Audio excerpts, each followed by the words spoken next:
Black revolutionaries, distillery owners, Italian fashion retailers, and Motown Grammy winners all share their best stories never before told in any other media outlets on Detroit is Different. Visit DetroitisDifferent.com or download the Detroit is Different app on Apple's App Store or Google's Play Store.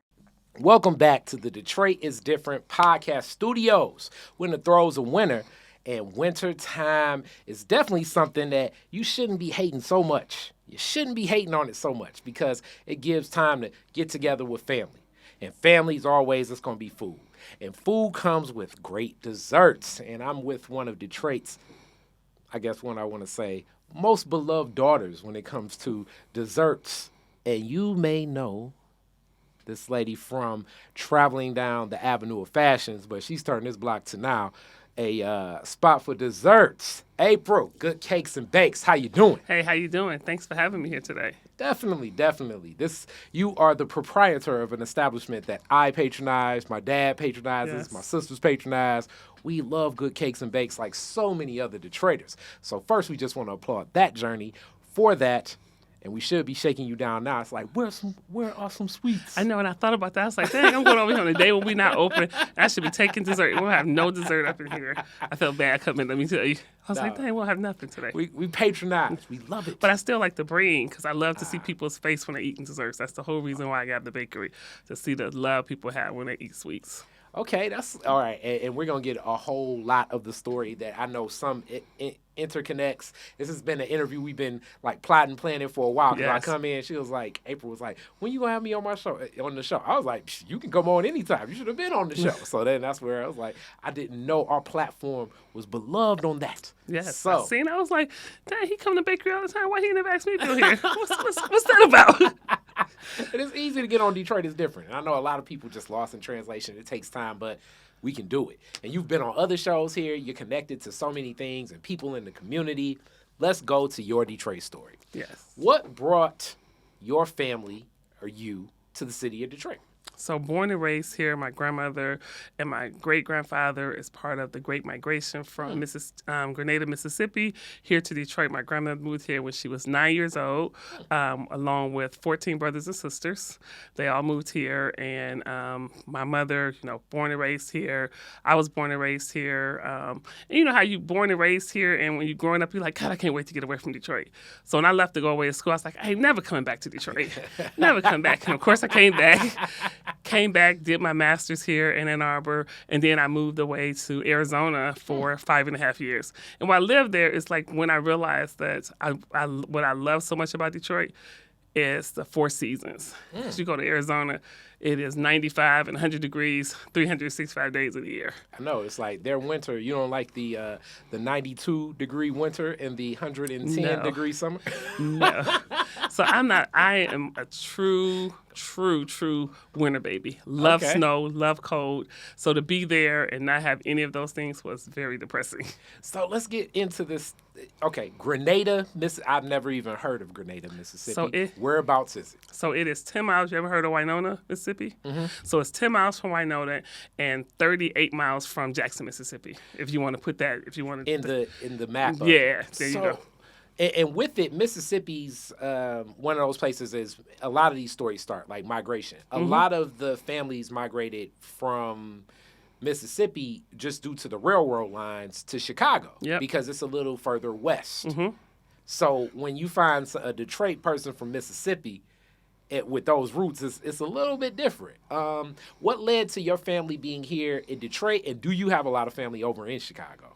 So I have quite just a little bit, but most of my family that's in Chicago came here and then went to Chicago. So my brothers came straight from Mississippi to Detroit and came here to work in the foundries in Michigan. And then my grandfather came here for the plants in Michigan, here in Detroit. So it was a straight shot to Detroit, but then some of his brothers and sisters and my aunts and stuff went to Chicago. I'm not sure why they decided to leave Detroit and go there. And so I have a bunch of cousins who live there.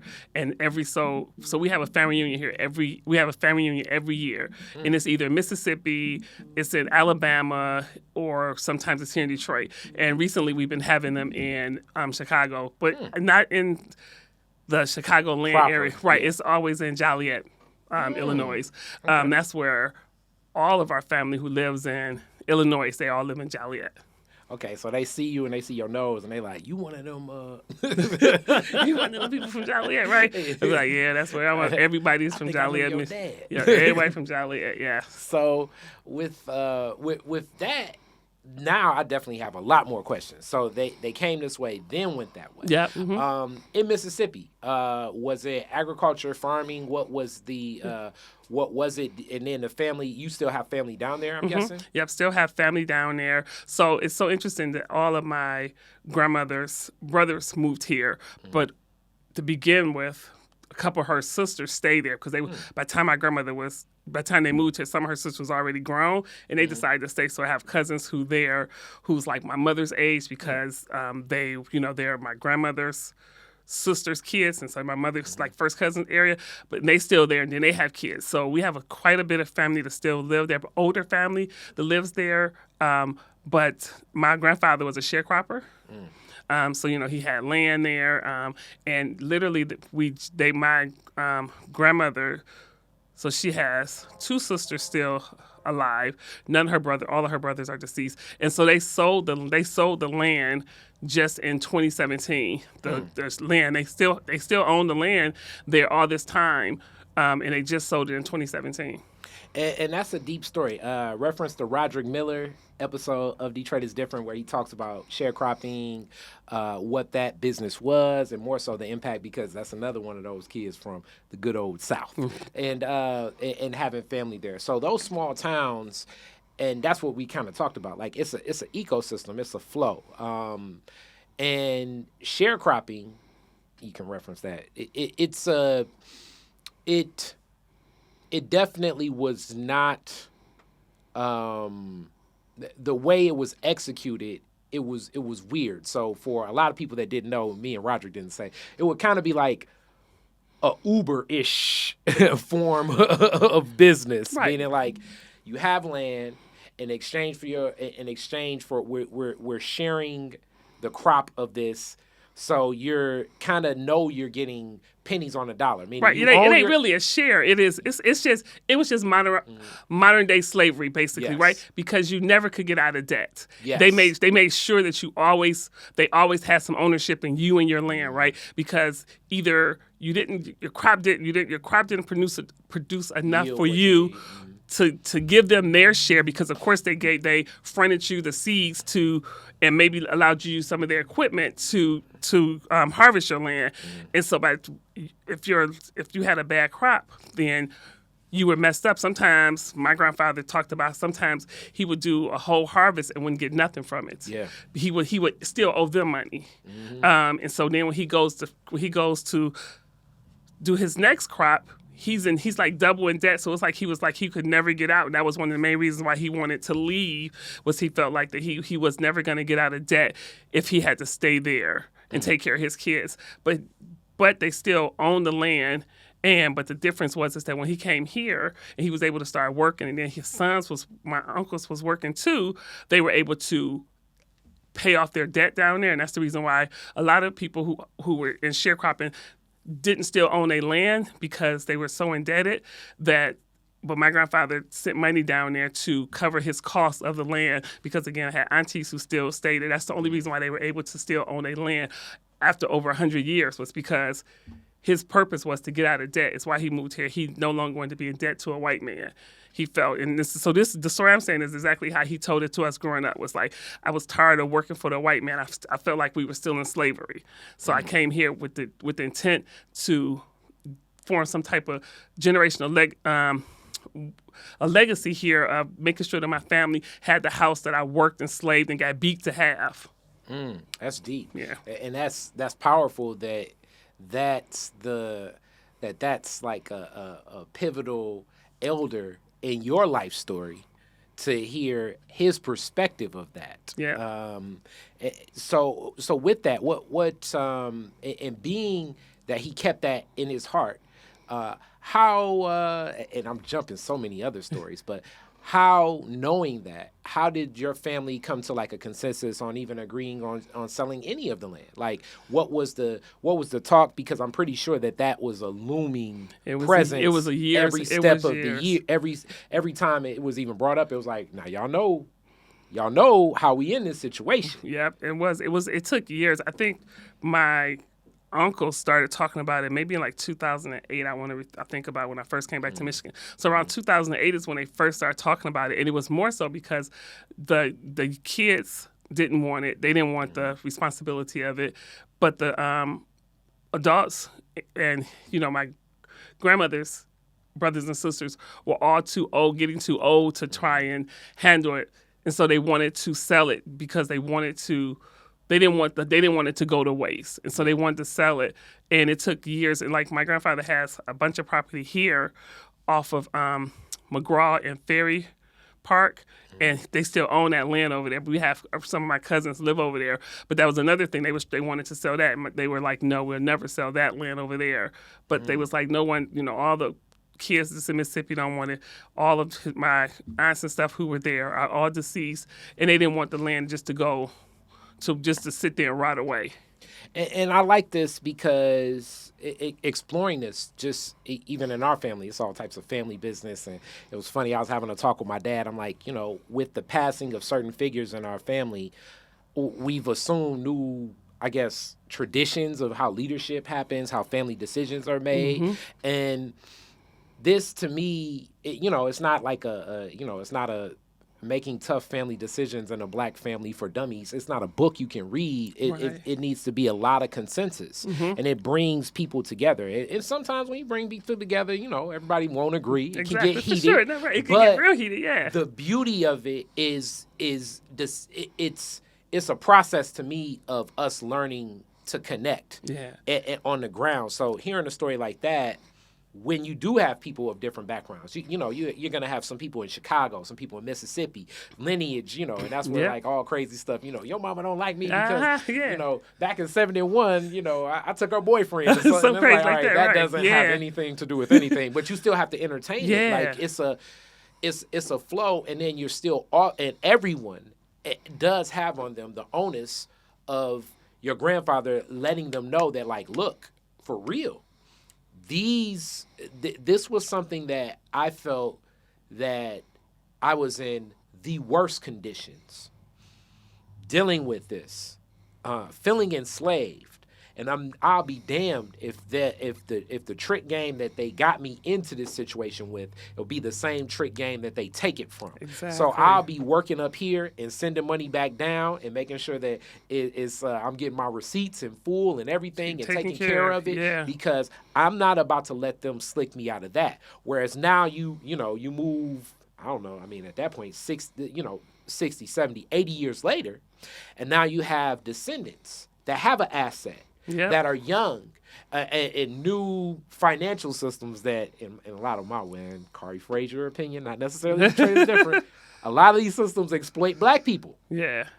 So, like, the onus, especially, like, nowadays with, like, green energy standards, your agricultural standards, and different things like that. That lawnmower, the riding mower you bought 7 years ago, now they're saying is like, look, if you even think about taking that out, we're going to take some pictures of it, and you're going to get fined $40,000 a day. And it's like, why? Yeah. And it's like, because it's killing the environment. And it's like, okay, is this, and I'm not saying, look, I'm all for a lot of the green energy, but some of these initiatives are being used to exploit and shut down businesses, like a lot of the black farmers and agriculture. Yep. Like so there are families. It's their way of being able to take the land, because you can't afford. You don't have the big farm and big dollars behind you to upgrade your equipment every 5 or 6 years. So every initiative to come out, you got someone who's fronting you the money to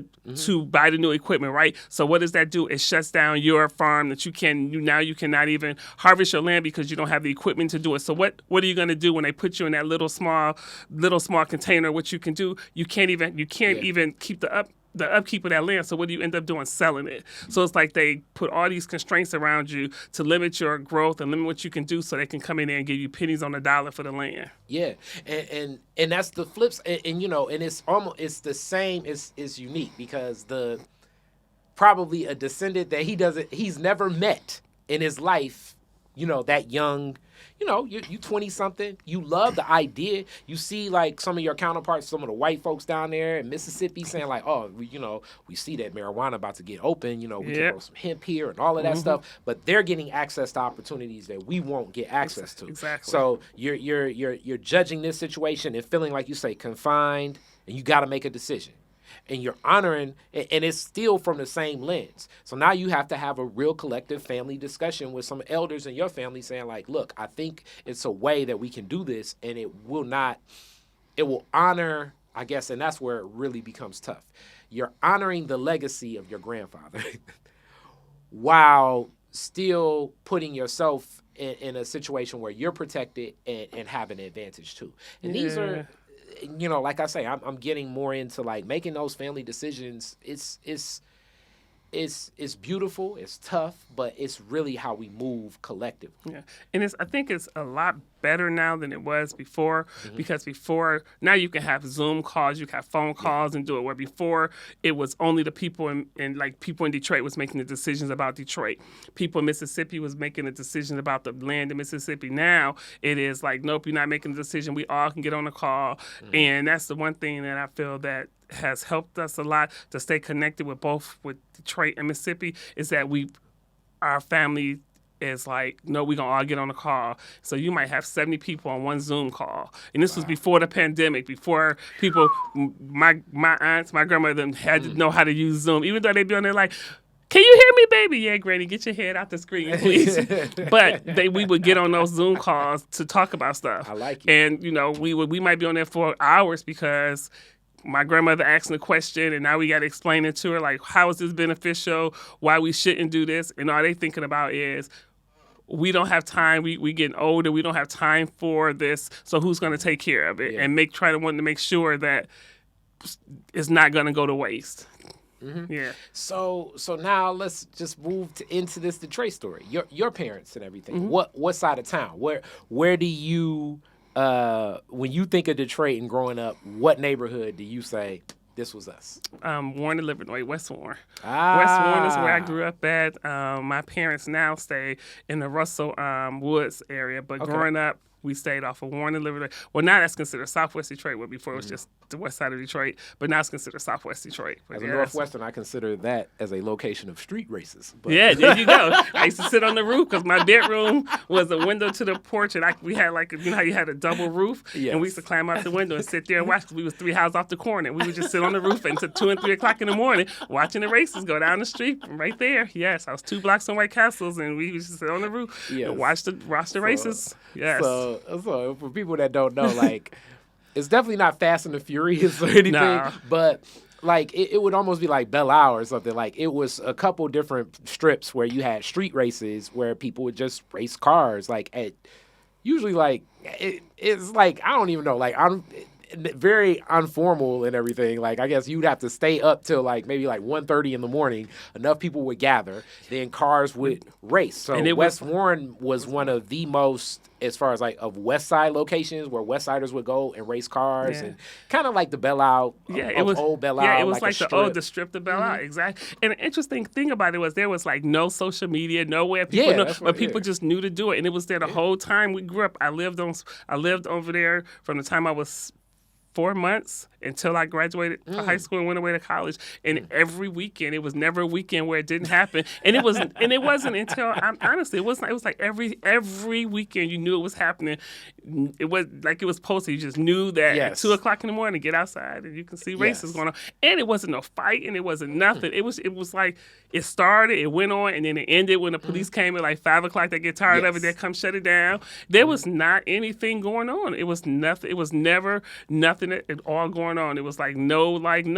It was like people just came together and had a good time. And that's what, I definitely think, it's a way to organize that culture. I know the police have been in talks. The young dude, Tay Crispy, the guy from the streets. So he would talk about, because Vice ran a story. And sometimes Vice, I feel like a lot of other media, kind of paints a narrative that can be where they just don't frame it in like how you framed it. They paint it like it's just like, just extreme and extremely outrageous. Like the I'm on the lodge with it kind of had a lot to do with the it's like, okay, nobody's doing donuts it wasn't like that. It wasn't like that. It was like, and it was respectful. Honestly, it was respectful. It was nobody, no cars, even though they really did shut down the street, but I think people knew like this was going on. It's this time of night. This is going on. People wouldn't come, they would go a different way if they had to go down that way.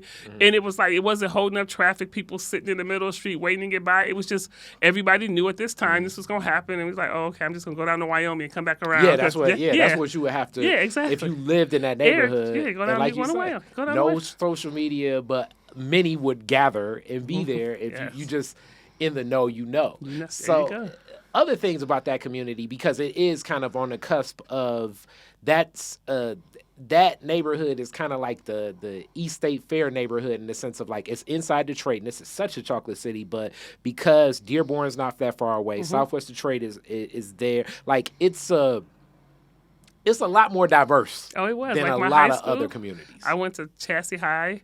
My mother went to Chassey High. My uncles, my cousin, all of us all went to Chassey High, and it was very diverse. We had Hispanics. We had I was in a class with like 20 Romanian girls in my class, and that was from junior high all the way to high school. It was definitely a diverse.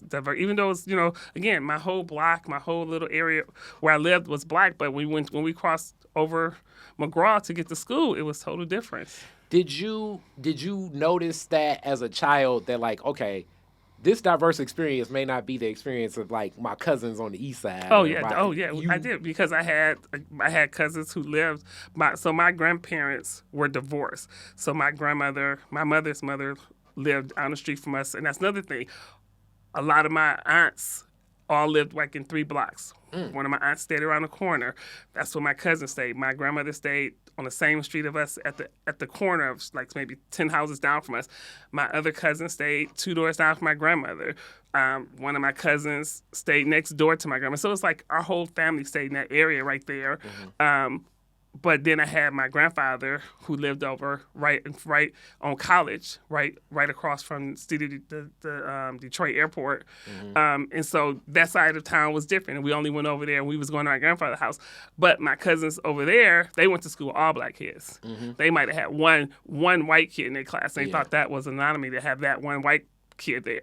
Where me, I go to school, they like half my class is white. I might have been the only black kid in one of my classes. They show up to your graduation, they be like, dang, who is all these white? Yeah, exactly. Right, exactly. What the heck? Is she going to school with the Detroit? police? Right, exactly. She going to school in Detroit. She went to school with the police. Yes, it's totally different. Yes. And so, as people watch outside of it, that's what makes a lot of the culture in Detroit so different because of so many black folks. Because you can be here, and the whole world surrounding you is that. So Chatsey is definitely that community is unique with that, and that was a tough one. Like when you think about closing schools, that was a tougher one because that school meant so much to even more than just. It was definitely when they closed Chatsey, it was almost like a shocker because I was like, Chatsey of all schools, because it started off with they closing Southwest closed first, right? So those kids either came to Chatsey or then they went over to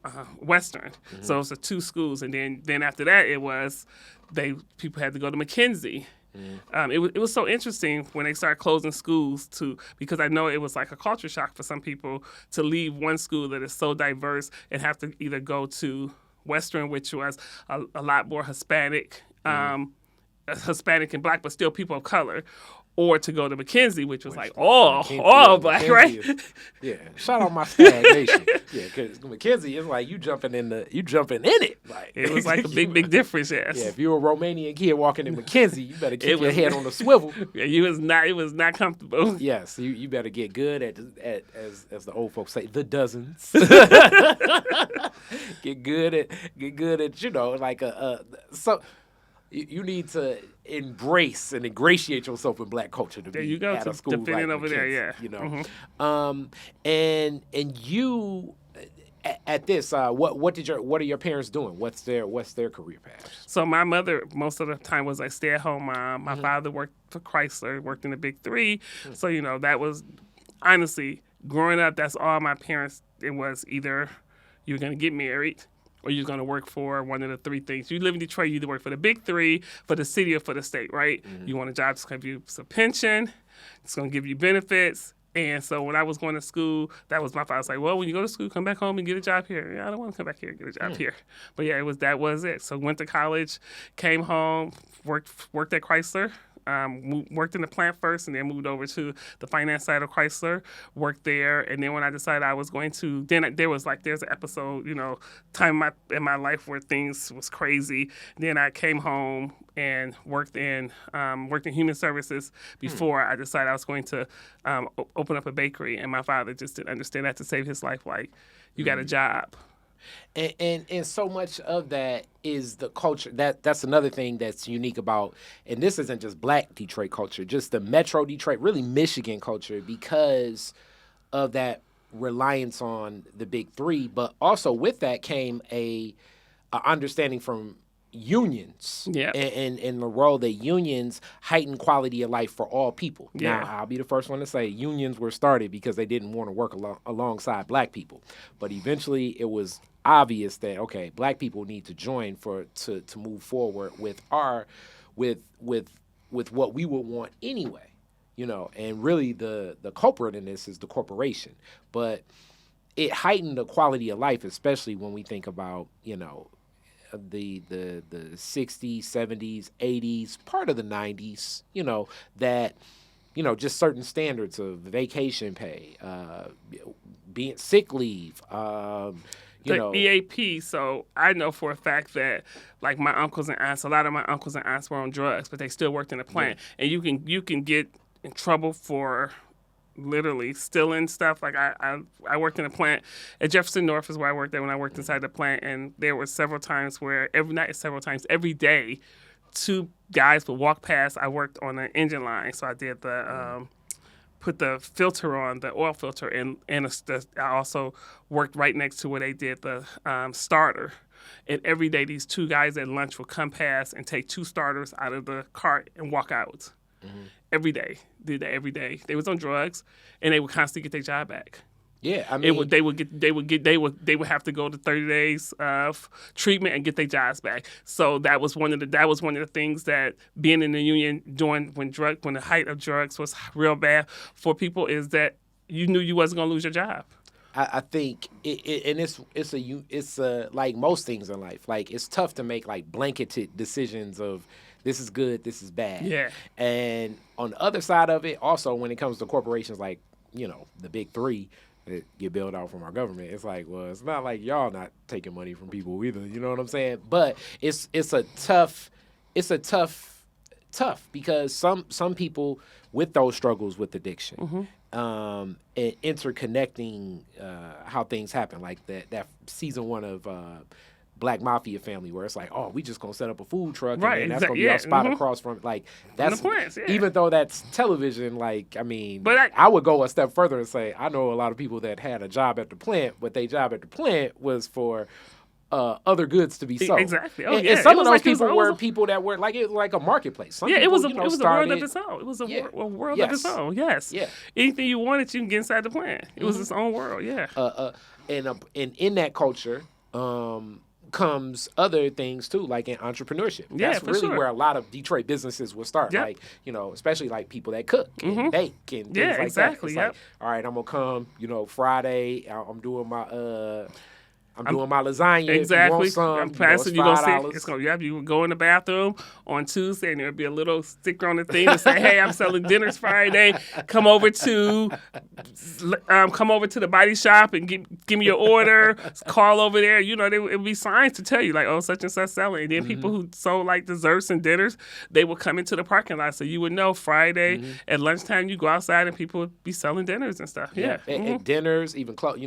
Whatever. My girlfriend do these crochet DJ hats, you probably want one. Da da da da. Like it's It was definitely, yes. because that many people creates community. Yep, exactly. You know, when you bring a lot of people together, a community will be created. Definitely. And how the functionality of it, hierarchy, a lot of this.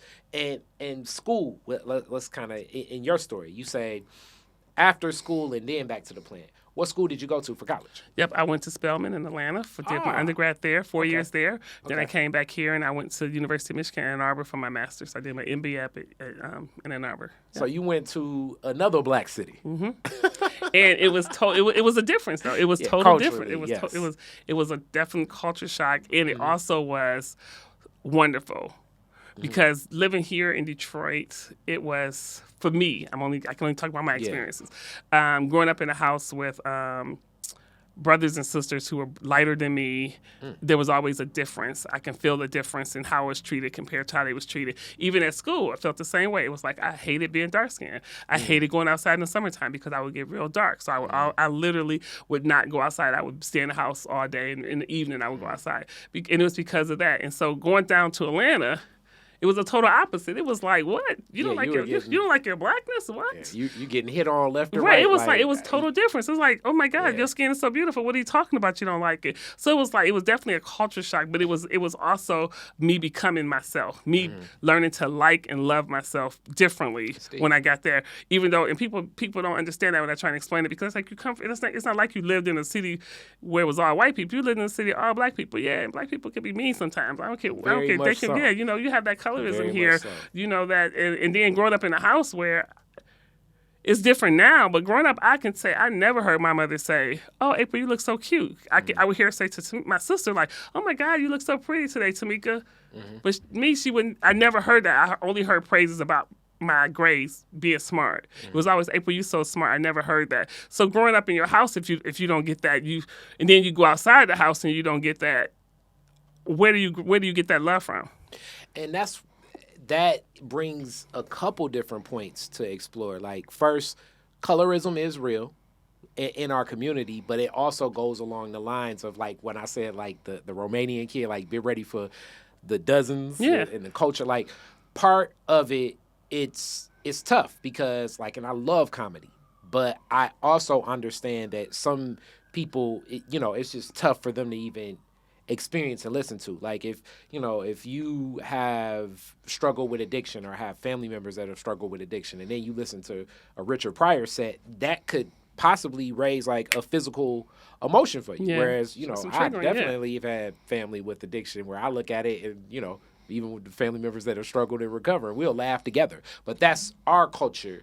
And it's hard to even look at how different people may respond to something. And those things that happen as a child really stick with you so much more in that awareness. And that colorism was very, and today it's acknowledged a lot more, but I still am very aware of, like, I know when I turn my television on, chances are if it's a newscast woman or the Hollywood leading lady, I mean, Lupita, Viola Davis, I don't see them in the pantheon probably of that same arc of success if this were the 80s or the 90s. Oh, definitely. Because it's just even the framework of how people engage and what people see. So I could easily see that existing there, where then you go down south, you get to, you get to a chocolate city that's in the south, different types of people, because Atlanta is not like as propped up by as one industry, and like, so it's not like the same systems thinking. Yeah. It's all types of people in Atlanta. Yep. Yeah, definitely different. It was definitely different. It was and it's so weird to hear, but it was definitely a culture shock. It was definitely different. The way people, Black love, Black expression was there that you didn't have here. Yes. And so it was like, that was a time for me to really learn myself. And it's so sad to say, but before I moved to Atlanta, I had never done anything to my hair. I always kept my hair permed. I never let my hair get new growth. I was like, no, I want no nappiness. But then to get there, and all I see is a whole bunch of girls walking around with natural hair. I'm like, what's wrong with them? Why your hair ain't permed? Yeah. And it was there that I was like, you know what? I'm stopped perming my hair. And it was when I came back here to Michigan, and then I was telling my mother, I was like, oh, I'm going to lock my hair. And she's like, why you want your hair to be dirty? And it's because, again, it's back to the understanding of how she grew up. And, yeah, exactly. And like no one ever really presented. And then also in some of the, because I have these debates where I'm usually the person people are like, you always defending them old people. It's like, not necessarily, but some of the things that we say were harmful were defense mechanisms to stay alive for black people. For them. So so, that was taught to, you know what I'm saying? Because it's like, that was taught from a past generation to a certain way. Like here's the classic one.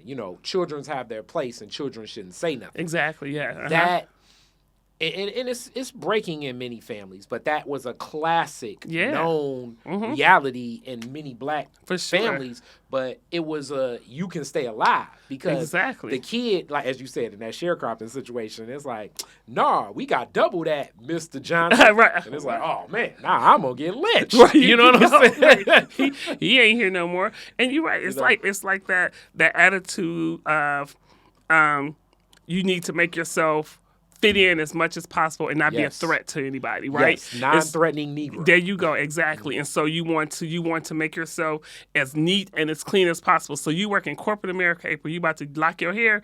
Do you understand that that's not acceptable? Mm-hmm. And I was like, well, I'm doing it. And so once I did it had to do with the fact that no one in my family had locked hair at that time. So you can only go by the stereotype of what you see. You might see like some Rastas who do the free forming and you think that's how everybody's. I was like, no, it's gonna be a manicure lock. So it wasn't until I got them then, getting them done and styled and stuff. Then she's like, oh, I like that. And so then when I cut my locks off and then she thought I was going to perm. I said, I'm still not perming my hair. I just starting all over. And then it was like 2 years ago. She's like, I think I want to lock my hair. And I was like, whoa, you? That's deep. Right, you want to lock your hair? And that's all I want to say, too. Because sometimes that elder, they're definitely going to push back. But over time, the art can change. Yeah, exactly. And then it's tough to have this conversation, but I definitely know from our most listened to podcast on our network is My Natural Hair, which still we haven't even posted an episode in a long time, and it still gets so many listens across the globe.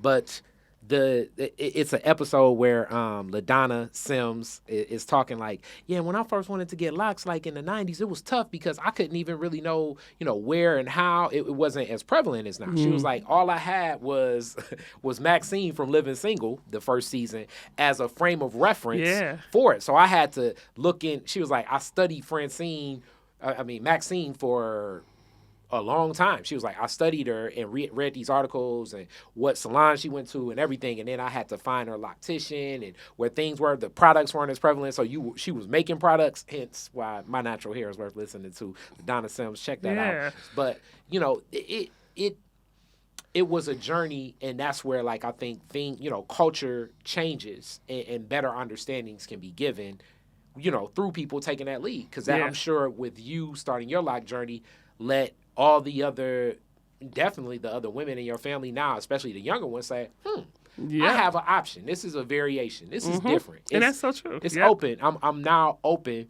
because, I've seen it. Because my big cousin April did it. And as just as successful, not, you know what I'm saying, that life didn't crash down. Exactly right. Didn't come down.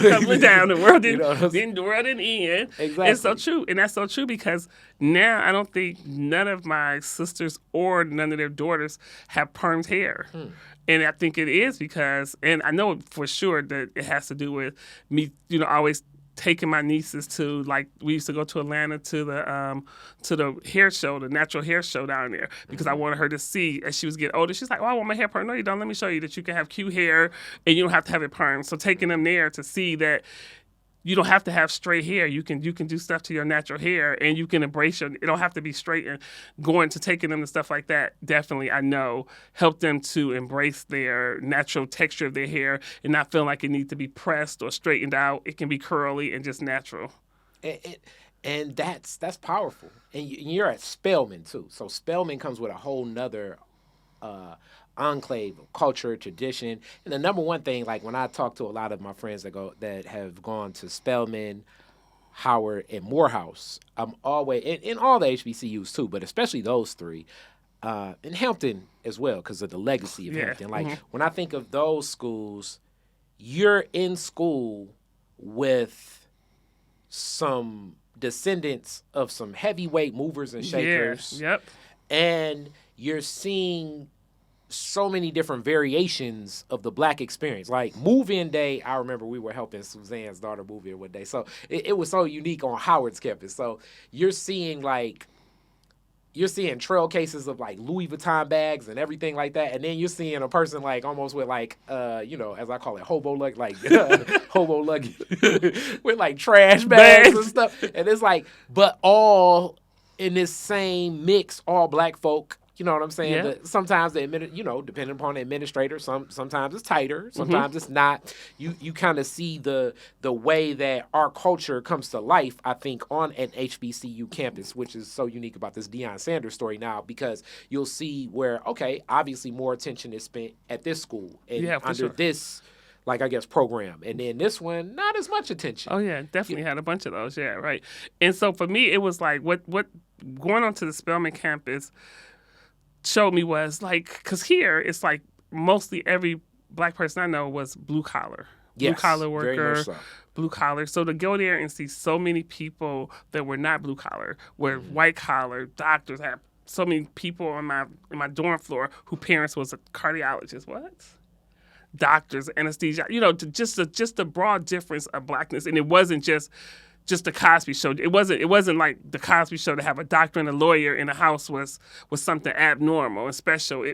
In some places, so to be on the campus there was like you definitely learned that everybody is not the same. Detroit is definitely is not the normal. And then even with those campuses, the Detroiters you meet down there aren't the monolith. Oh yeah.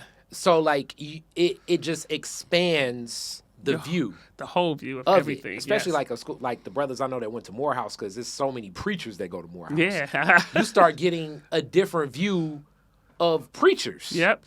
Not saying like, everybody, it's definitely a large enclave of people like preachers, like not that, but just more so like you would think that like, you know what I'm saying, to meet a pastor and it's like, oh, this pastor is like a real visual artist. Like right, a real person. It's not this, because here, growing up, you put your pastor on a pedestal that he could do no wrong. He don't laugh. He not on the pulpit. He not a normal person. You got to be so serious when you're around him. Then to get there, and you're like, he dressing just like me, laughing just like me. Like what? We at the club together. Right. It's just like total. You realize that it's just a person. Yes. He's just a person. So take them off of that pedestal that you put them on. Of course you respect, but it's just a person, right? And it wasn't until you get other places where the pastor isn't trying to be where I'm better than. I don't sin. I don't do anything. I'm perfect. Nobody's perfect. But you get to see this. You get to see this all around you. Yeah, definitely. So, because I know that by going to Spelman, you obviously, like, some of your class, some of the classmates, maybe even people, like, the dorm across for you were, like, daughters of, like, senators and, you know what I'm saying? We definitely had some dignitaries. Like definitely. And we had a lot of immigrants.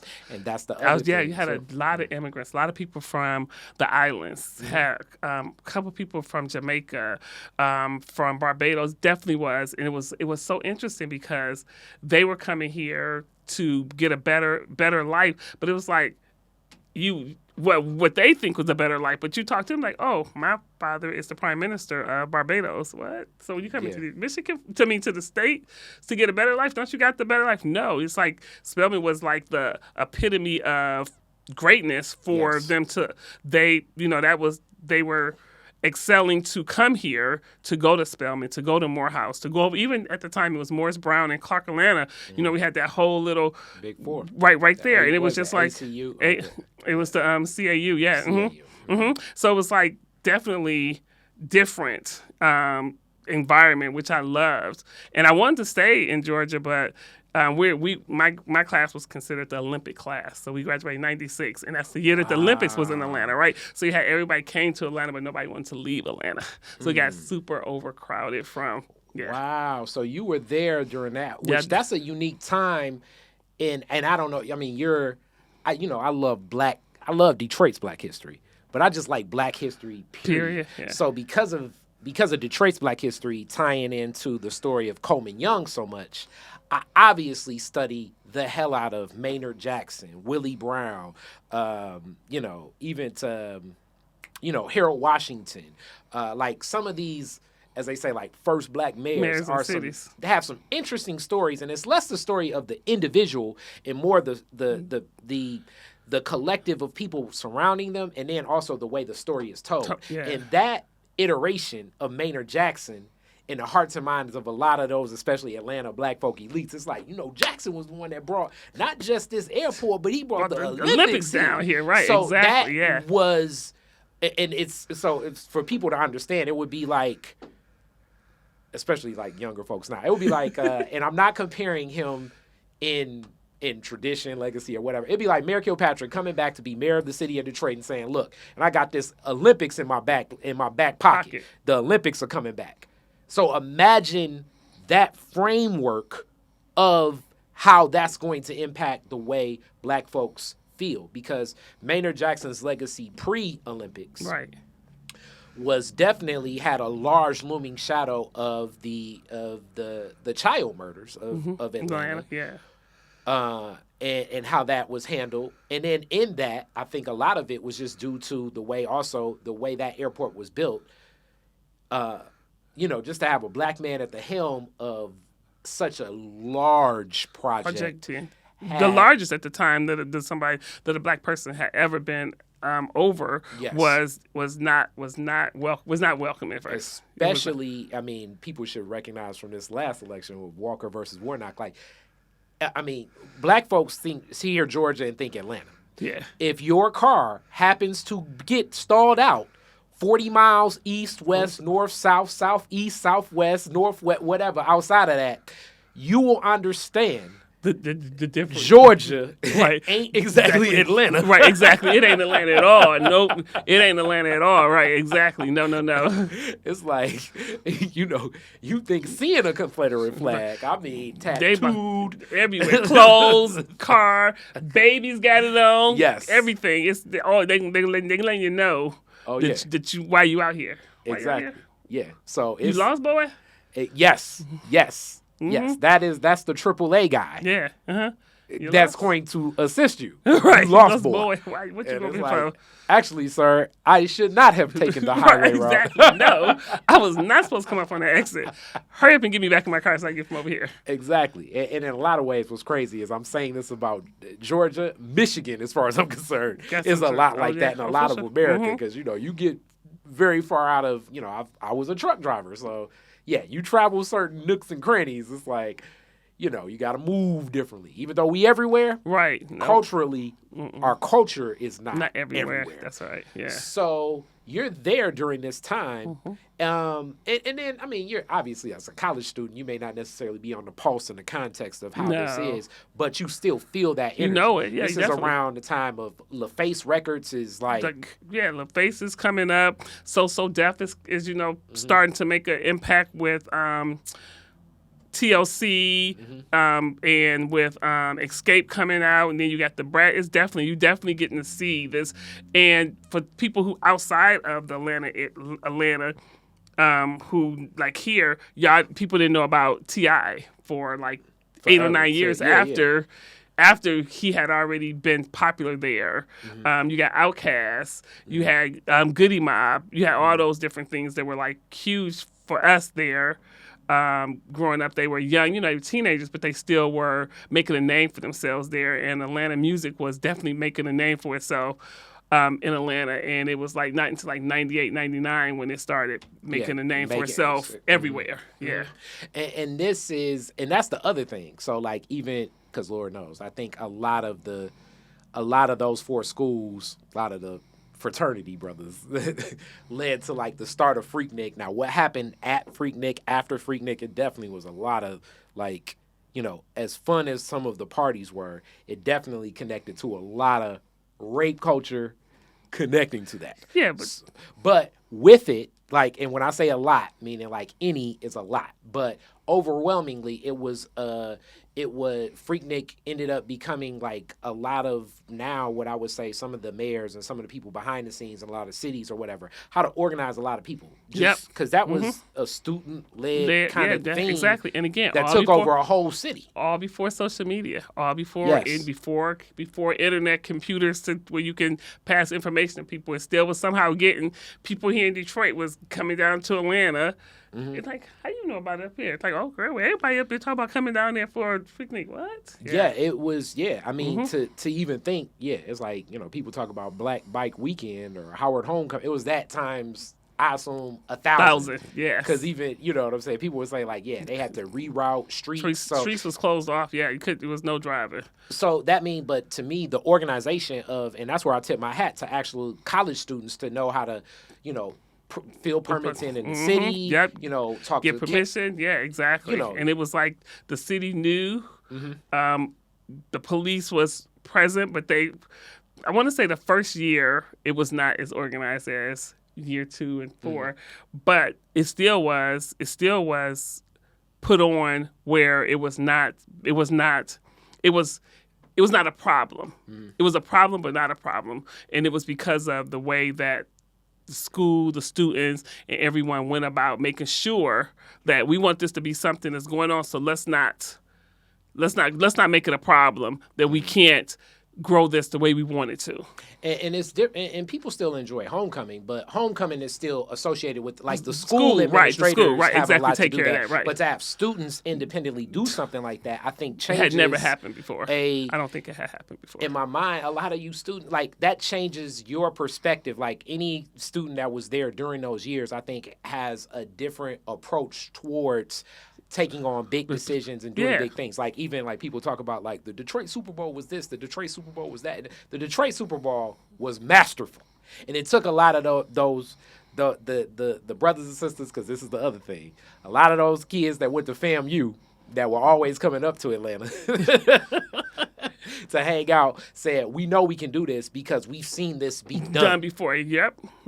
The Detroit Super Bowl was masterful, the way that it was put together at the time with the resources and the runway and how it was put together. And so I wasn't living here when it happened. When the Super Bowl happened, I wasn't living here. But I did see it on television, and then once I moved back here, it was like so many people that I know that was a part of facilitating and orchestra. All of them was HBCU grads. They were all HBCU grads. And best. Yep. It's not like you my homie. It was like, no, it was a collective effort, focused. And I think a lot of that took some of that Freaknik, like the knowing it could be done. Yep. And so from Freaknik to Super Bowl. And I mean, I don't know who's going to write that book, but I'm sure that was a lot of the path to know it's like, okay, well, you need these people. Yep. Okay. This is what you need. Yep. Hotels need to be like this. Well, hotels need shuttles like this. It's like it's so many logistical questions that you're not thinking about until you're like, okay, so it's really going to be the regular population of people here plus an additional, 100,000 people. What do we need to do? How do we orchestrate that in a city that isn't used to having this large of an event here?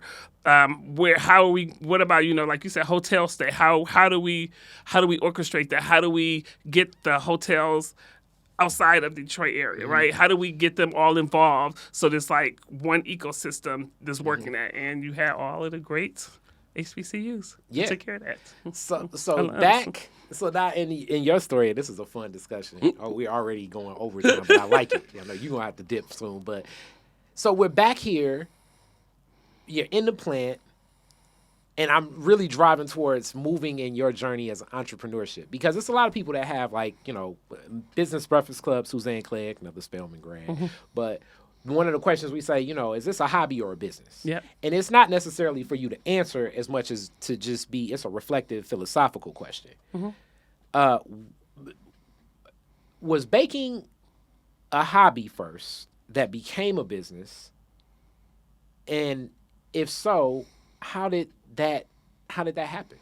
So it's so interesting. So I've been baking since I was 9, right? Love to bake. My mother baked. My mother baked for like everybody in the neighborhood. My mother was known for making pound cakes. So every holiday, we would have maybe 30, 40 pounds of butter, all these eggs, because that's all she required people to bring her was butter and eggs, and she made pound cakes. So we have all this butter and eggs in the refrigerator, and she made pound cakes for the neighborhood, everybody. And then when we had dinner, my mother invited our whole, like, it'd be like 30, 40 people at our house, and she cooked all the food. She didn't allow nobody to bring anything. Wow. She would cook all the food, like 15, 20 different desserts, and she did all of it, all herself. Nobody could bring nothing. Just come, eat, enjoy, take food home, and go. So I used to be in the kitchen with her when she was baking, so I love to bake. But, again, my age, there was no Food Network channel. There was no, like, celebrity chefs or anything. So to say to my mother I want to be a baker didn't make sense to her, as well as I had a son in high school. So when I was in the 11th grade, I got pregnant, had a son. So to baby say to my mother, oh, I want to be a baker, was like, you want to work at McDonald's and take care of my grandson? That's not going to happen. I'm not taking care of y'all forever. So my mother took my son so I could go to school. And then I went to school, because I love math, love accounting. Went to school for corporate accounting, worked. But still baking with my sons was, still something I did. But at no point did I ever have the desire or ideal that I wanted to bake and sell to people. So the passion, it was a hobby at first, kind of really in following the footsteps of your mother. Yeah. And I can see 30 people over as this is another Black culture thing. I hope your bedroom wasn't the coat room for stuff like that. Oh, for sure it was. For sure it was. Oh, for sure it was. It was the coat room. It was the coat room for people. It was your baby sleep. Go lay him in the bed in our room, because me and my sister's room was on the first floor next to the bathroom. So it was the coat room. The baby laid out in the bedroom. It was the everything room. Yes, definitely yes. So at home gatherings, especially back in the day, it's a room that's the coat where all the coats are. Yes, you're right. The baby sleeps. Baby go to sleep. Go put him in the bed in there. It's usually a kid's room. And if you're the kid that has the coat room, that means you're not going to sleep probably till like 3 in the morning. If you get to go to sleep, because my parents also like to play cards.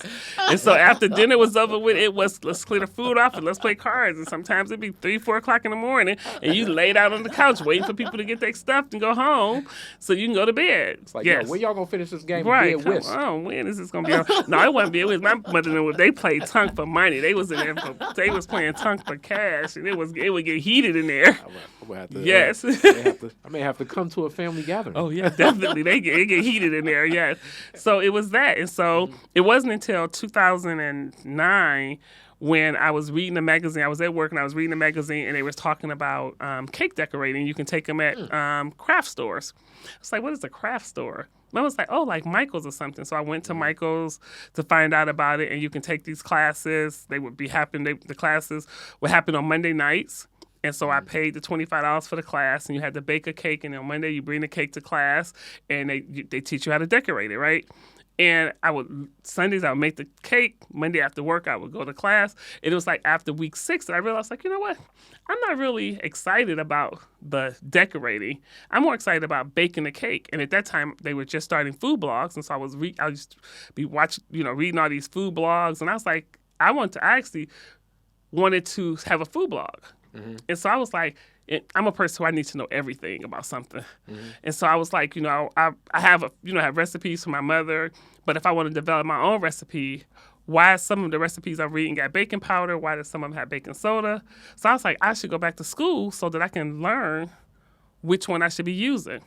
So that's how it started. I went back to start looking into going to school, and I went to Schoolcraft College, because that's where I heard a lot of people talking about Schoolcraft College. Because their culinary program. Their culinary program, right, exactly. And so I went over there to talk to someone, and they don't offer pastry arts as a degree. They only offer it as a certificate. You have to take the whole culinary program in order for it to be a associate's degree, right? So I was like, I don't want that. Well, at first I was going to do that because that's the only place I thought. But when I went over there, it was like, but you have to take a Serve Safe, which is like a national food handler's card. Remember how you used to go to Herman Kiefer's to get a food handler's card? Well, this is like a national food handler card. Many a times with my fast food experience. You had to go get that $10 card. Yes, take that little class in the morning. Yes, so this was a national. It's called Serve Safe, which is a national food handler's card. It's like, you have to take that before you can get into our program. And we only offer that once a year. We offer it in the spring. So it's like June when I went to inquire about it. It's like we offer this I just missed it. Right. So he was like, but if you can find some place where you can take it, and then by September, you're able to start. If you can find some place to take it during the summer. So I started investigating, and Macomb Community College came up. And when I checked into them, they had a whole pastry program. That was a degree program, not just a certificate program. So I went over there because I wanted to take the class. Then I thought about it. I was like, well, if I'm coming over here to take the serve safe class, then I might as well take everything because I get a degree in pastry art. So I started at Macomb. While I was working, I would go to school in the evening time, come home, and while I was in classes, I think I was taking my cost control class, cost control and menu planning. And I was like, I should open up a bakery. And then I started talking to my father about it, and he was like, "Oh, you want a bakery?" He said, "You should open one in Novi." I think he thought it was joke. He was just like joke, because he didn't think I was gonna leave my job for it. And I was like, "No, if I want to be in Detroit. I don't want to be out there with them. I don't want to be out in the suburbs. I want to be in my city. With my people. Right? I want to be here." And so then I started talking. At the time, I was just dating Michelle, and we had just got married. And I went and I was like, we got married in April of 2012, and in December of 2012, I was like, I think I might want to open up a bakery. I started talking to her about, like, if I had a bakery, I could do this, I could do that. And then literally in April, I said, hey, I think I'm going to quit and open up a bakery. She was like, yeah, that's not about to happen. We're talking about, we in the process of looking to buy a house right now. You ain't about to leave your job.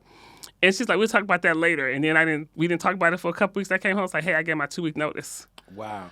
And let me say this. I love this story. For people that don't understand from the entrepreneurial angle, and this to me even ties to the beginning story about the selling of the family land. Like, as an entrepreneur, me one included, it's easy to feel as though I'm the risk taker and I'm doing this on my own, but it's a lot of other stakeholders in the decision when you go into business. And they're there whether they agreed or did not agree. Yeah. So, like, people need to understand that. Yeah. Because, in entrepreneurship, I used to always wonder, like, on the outside, people say, like, you may not get paid for your first 5 years, And then you're like, how are you surviving if you're not getting paid? Especially, like, if you're onboarded for you, right. You're onboarded around a lot of other people that have worked their whole life. So for me, it's the opposite. My father's an entrepreneur, grandfather, grandma. Like, I've seen it. So when I meet other Black entrepreneurs, I try to give game, like with the Business Reference Club, because I've been seeing it my whole life. It's it's a brand new culture. It's the way you look at things. Like, when I see stuff, I'm thinking, okay, how do I keep my overhead lower? Not thinking equitable. I don't even think like a lot of times. I think a lot of employees start thinking about to themselves like, well, if I sell, they think still wage based. It's like, well, if I sell X amount 10 cakes, that'd be like me making $30 an hour. So I wouldn't lose a beat. Like, as an entrepreneur, you don't even think like that. No, I didn't think like that at all. And that's so interesting to say that, because I was a total opposite. My family worked. So when I told my parents, like, I'm quitting my job to open up a bakery, my father was like devastated. You're crazy. You lost your mind. Why are you walking? He's like, you ain't get fired. Why are you leaving your job? I was like, I want to open up a bakery. He was like, I didn't pay for you to go to school for you to be broke. Yeah. What is you talking about? You leaving? And so the whole summer when we was doing the build out, he kept saying, they gave you a job back, April. You was good. You was a good employee. They gave you a job. I'm like, I'm not going back to work. But like you said, also, it was my decision. But it took my parents, it took Michelle, it took all of them to support, because, like you said, for like the first 6.5 years, I wasn't paying myself.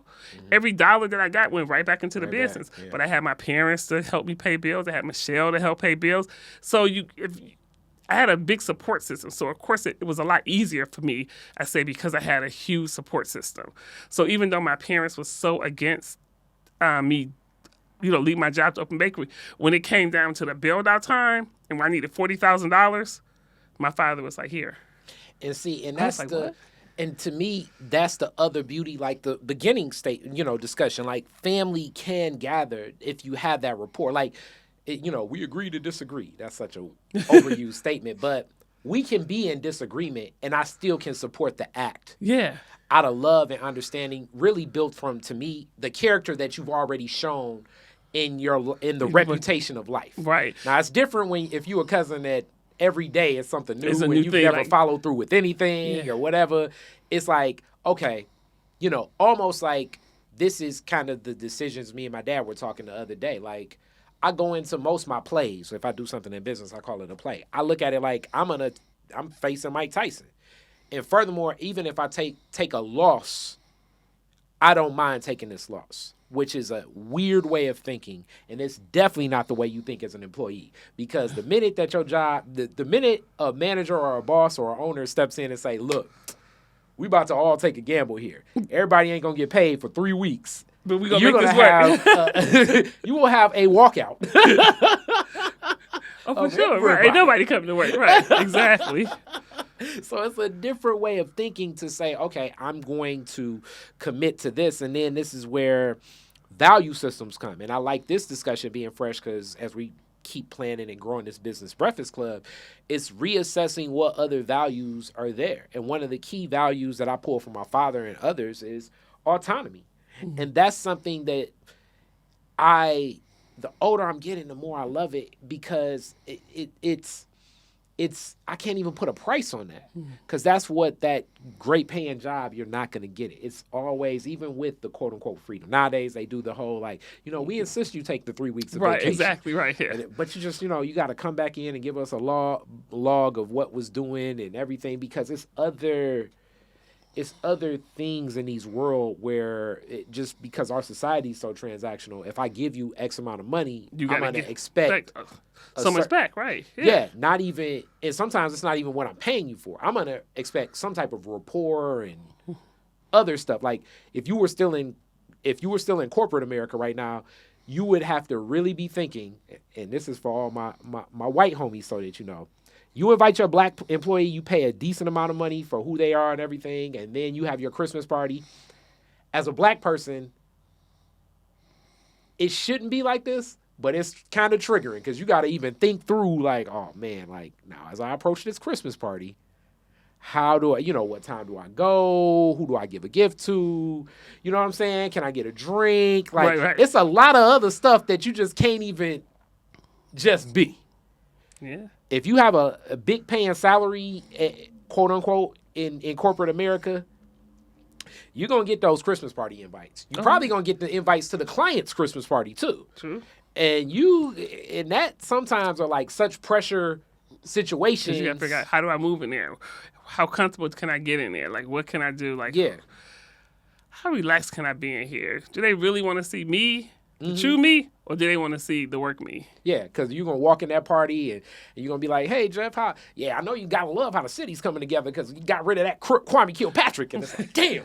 There we go. We got to have this conversation. It's like, oh, man. Now, do I just nod and say, yeah? I wouldn't be that person. I'm sorry.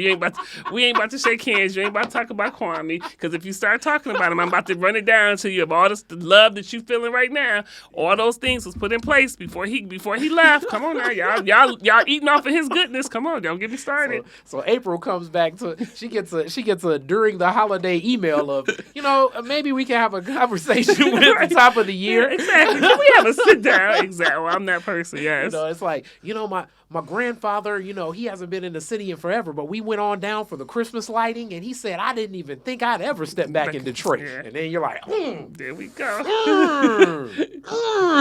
Gotta have this conversation. Yeah. So it's like, is he saying this out of ignorance, or is he saying this because he's playing with me? And then are the other people looking at me, and then you see the other young black person that just got the job there, and they're looking at you and for cues on how do you respond to this? That? Yeah, exactly. And it's like, do you smile and show teeth? Because it's like, hey man, we just bought a new car, so well, I got bills to pay. I can't afford to get fired today. I can't afford to tell you what I'm really thinking. It's like, yeah, you're right, Mr. Johnson. Yeah. Detroit is, man. Yeah, it is coming back. Oh God, we're so grateful right now. We are so grateful the changes is coming to the city. What? Get in your new car, and then you see the new black guy that just got hired. They look at you like with a tear out their eye, like Denzel Washington in Glory, like. Oh man! Sell out. Like, oh man! Yes. So yeah, I know that. Yes. So you switch off, and now you have that freedom, And we're not saying entrepreneurship doesn't come with the battles, especially being that you didn't have like who were where as a person that researches, and that's a key asset because through research you become more comfortable with what you're about to do. Who were some of the allies? And there's a lot of things out here that say they support small business, support entrepreneurs.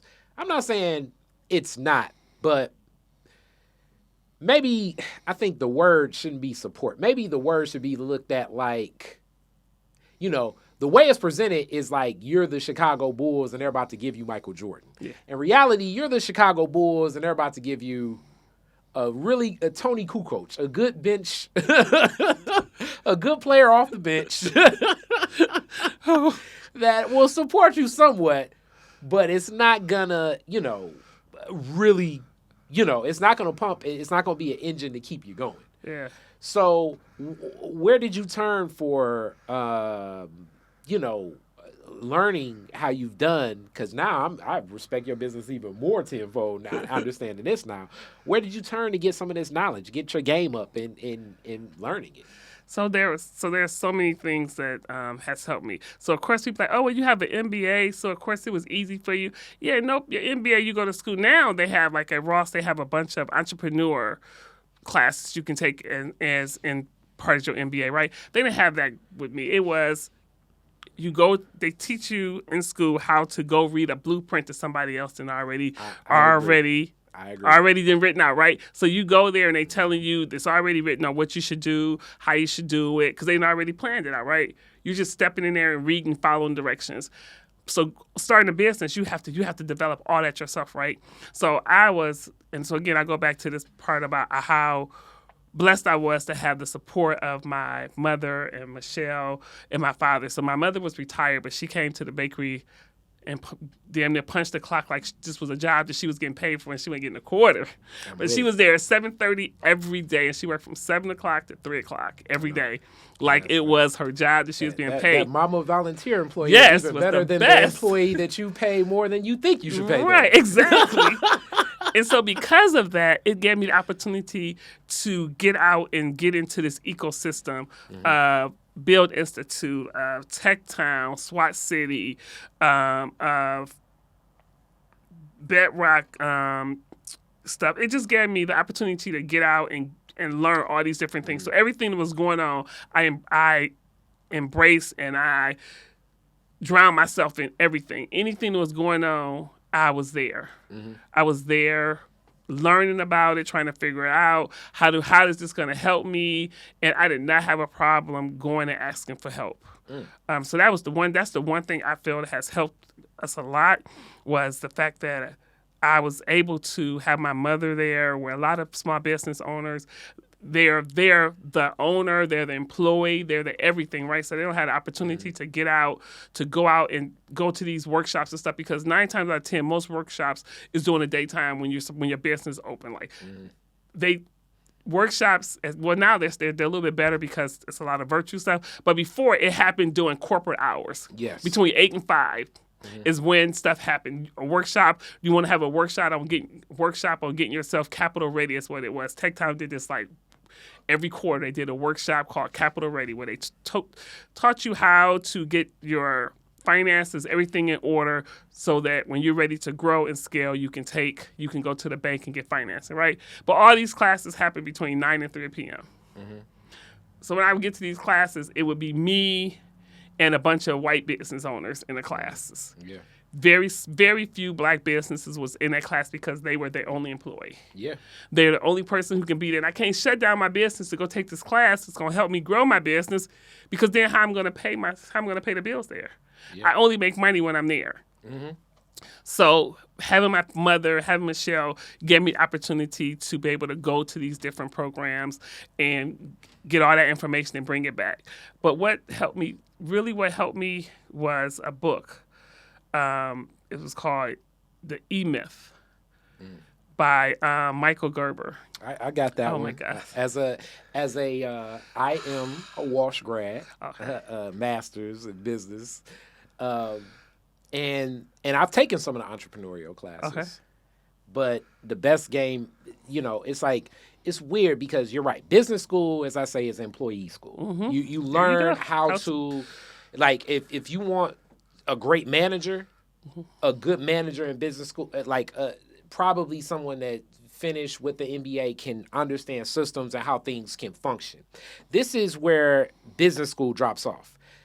The manager can identify the problems, recognize what the challenges are, even know what the solutions are. Right. But to get the resources to find that, it's going to be hard for any school to teach you that because it's so niche, it's so specific. Yeah. You know, you probably need 4 more employees. It's like, yeah, thank you for that information, but 4 employee money. There you go. How am I supposed to pay these people? Well, I'm just telling you this is the solution to the right, problem. right, exactly. You know, I ain't saying that I have the money for you, but I just tell you what you need. Yes, so that does have function and utility, right. But that's where entrepreneurship goes in another direction. It's like basically in entrepreneurship, you need to be able to, one of my favorites, Nipsey songs, you need to be able to rebuild and destroy almost pivot. Because if you're not thinking on the pivot all the time and figuring out whatever your comfortability for that pivot is. For some people, it's the research. Some people, it's talking to a mentor. Some people, it's... some people, it may just be prayer. Some people, I don't know. Whatever that is to make you more comfortable, to be confident enough to pull the trigger on what's next. What's needed, right?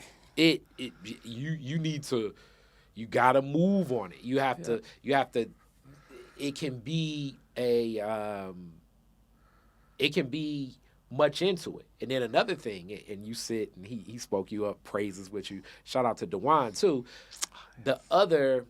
Black Leaders Detroit. Yes. The other thing that I would hope most entrepreneurs learn and really internalize the lesson about money.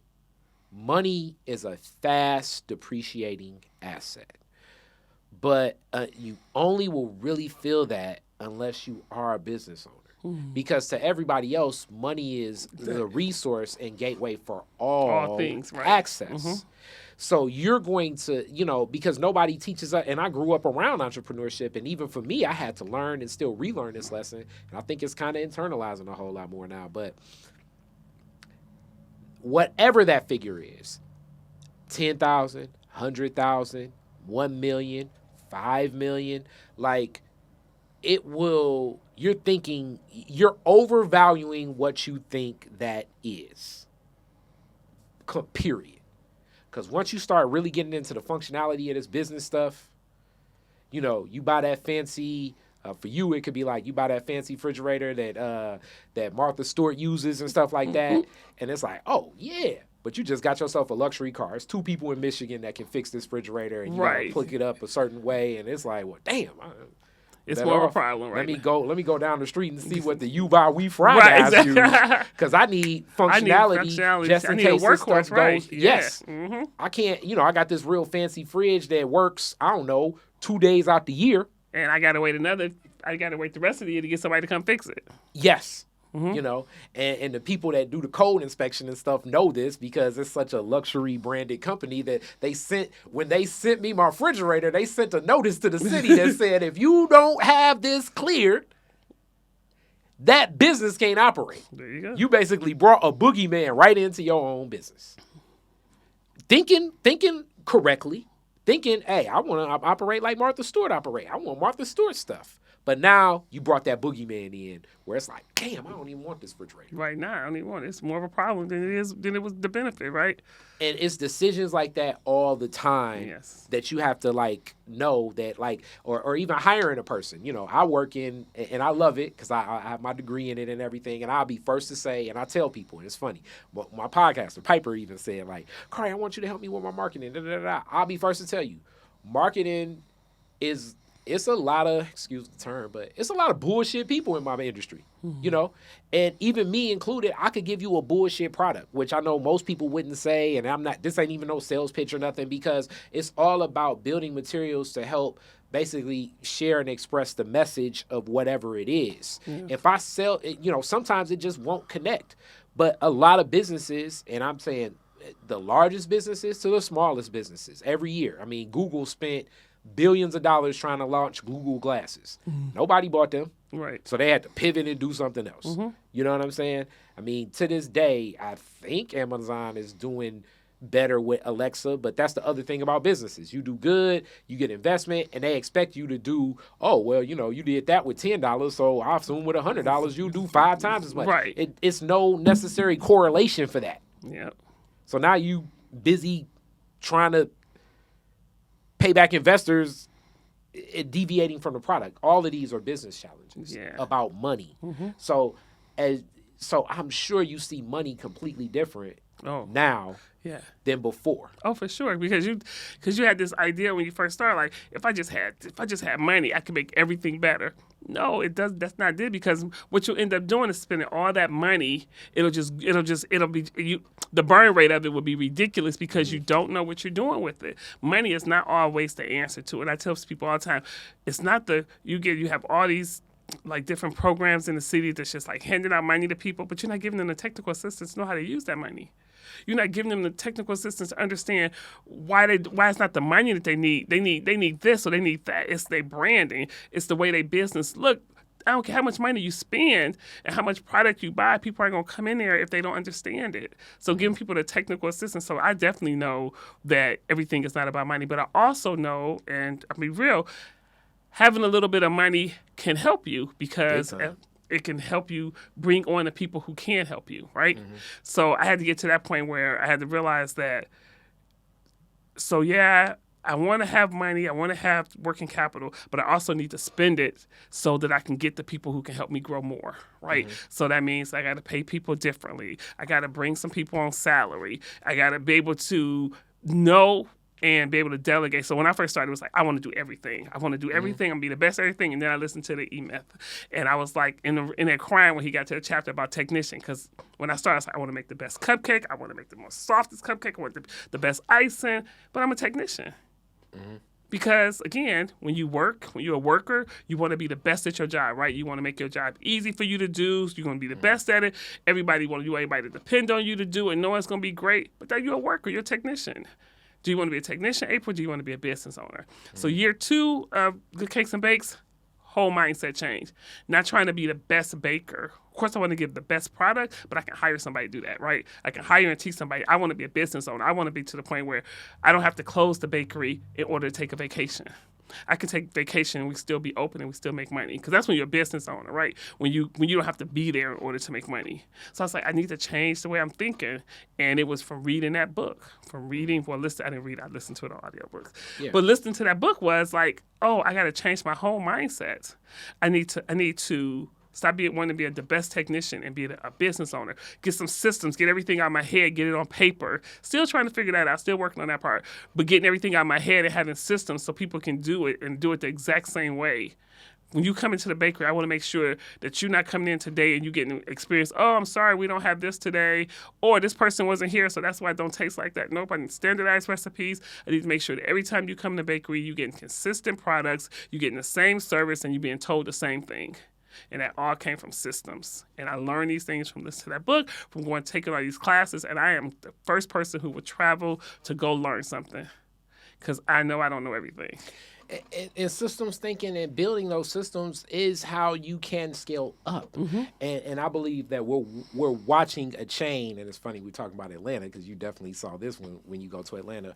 We're watching one of the best chains, and John Maxwell writes, anybody that reads those leadership books, so much about it. But Chick-fil-A has exponentially expanded their reach and their footprint, which has also had direct impacts on their product.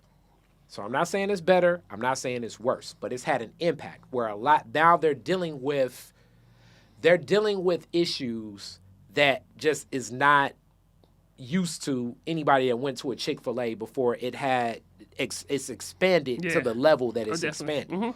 You know. Yeah. So it's changing even the Chick-fil-A experience. You know, you can go online and you can see where things are, people talking about it and commenting of, it used to be, I remember, people be like, we got to go to Chick-fil-A. We got to go to Chick-fil-A. And it's like, man, this line is like, the first time I went, I was like, this line is like 40 people. It don't matter. We're going to be out of there in 5 minutes. 5 tops. minutes. I tell people all the time, they be like, man, I'm not going on the hill to that doggone Chick-fil-A. You see how long? It's like 50 people on line. But I promise you're going to be out of that line in 5 minutes. 5 minutes because of the efficiency and the employees. Now they dealing with, like you said, they dealing with things that they never thought they was going to have to deal with. Yes. And they thought because they had such a great system, great book, great training, that it would never happen to them.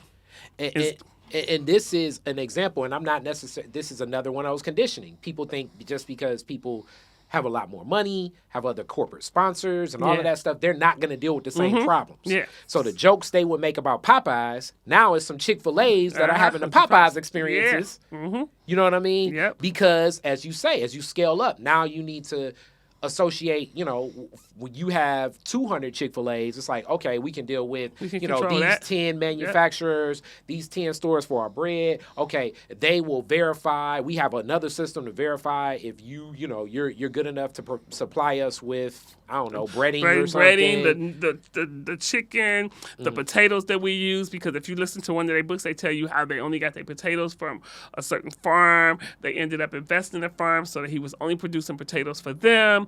And now you're all over the place.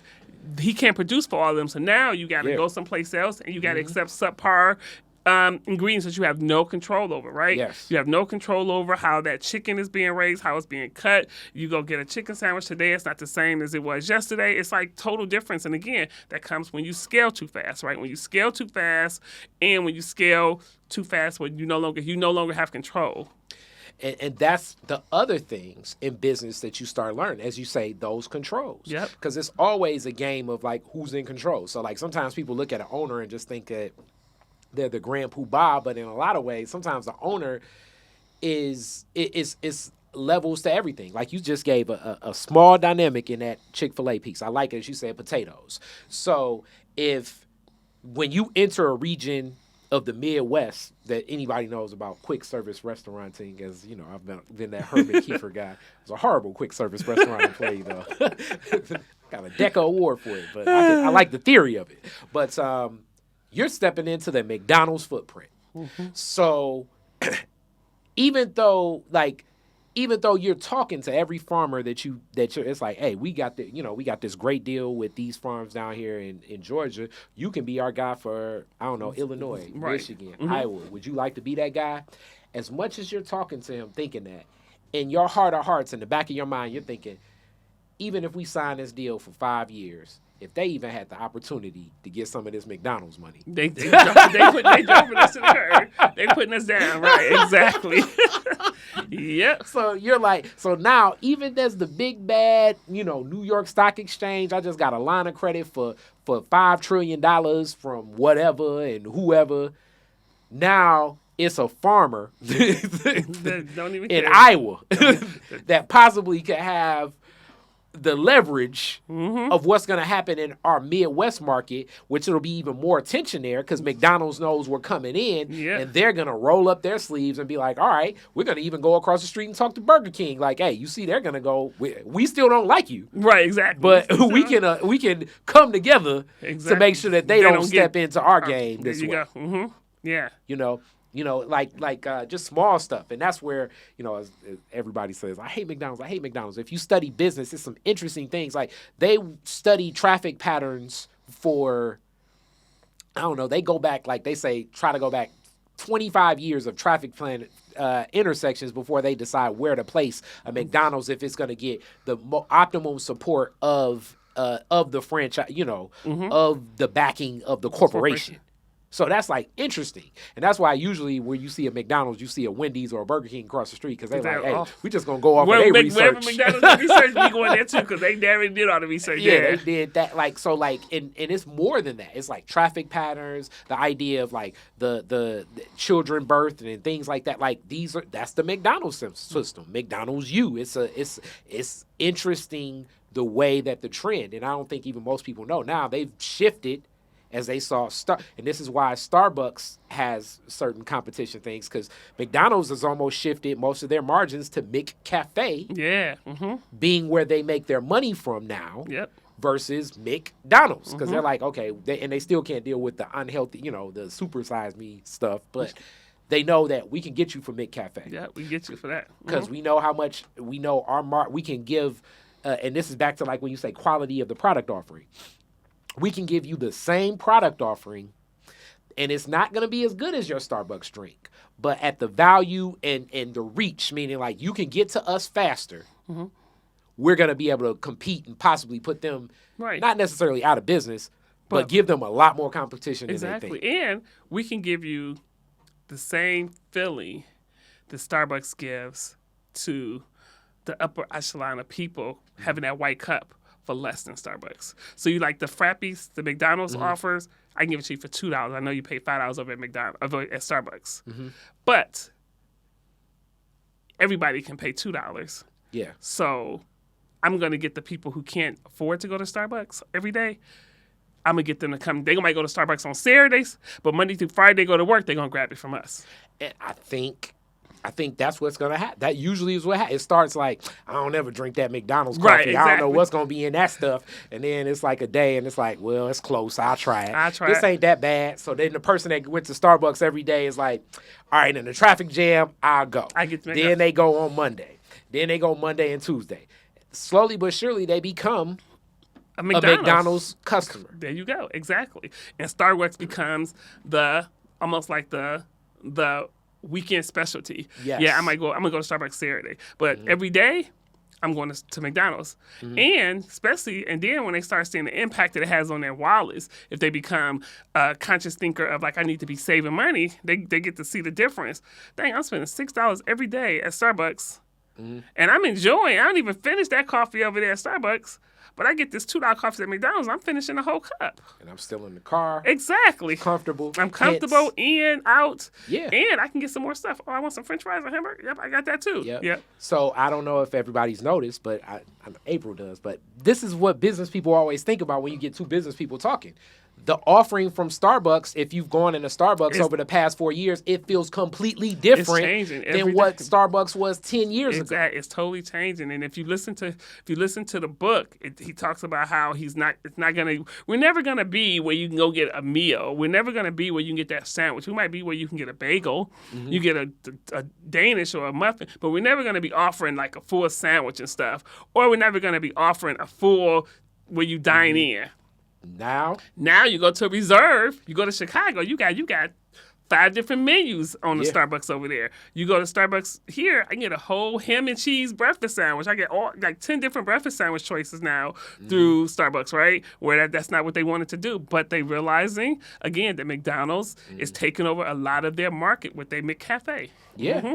And it's completely different, even though, as we know, America runs on Dunkin'. Dunkin' Donuts sells the most coffee, but that's a different coffee. Hence you have to know your coffee. Dunkin's like, look, we going to give you regular coffee. We up all the time. This is for who it's for. So you coming in here, you ain't getting nothing extreme. We giving you coffee, and we giving you the best cream because everybody else is giving you 41% cream. We making sure that all of our cream is 48%. So go to Dunkin' Donuts and you're going to get the highest fat and cream, which makes it the richest and the creamiest, right? You're going to get that at Dunkin' Donuts. Wow, I didn't even know that angle from the research. I listen to all business books. Every franchise, they got a book. I didn't listen to it to figure out what makes them different, what makes them stand out, what are they doing, and these are the different things that they literally have taken and figured out. This is what makes people come to them. Is that?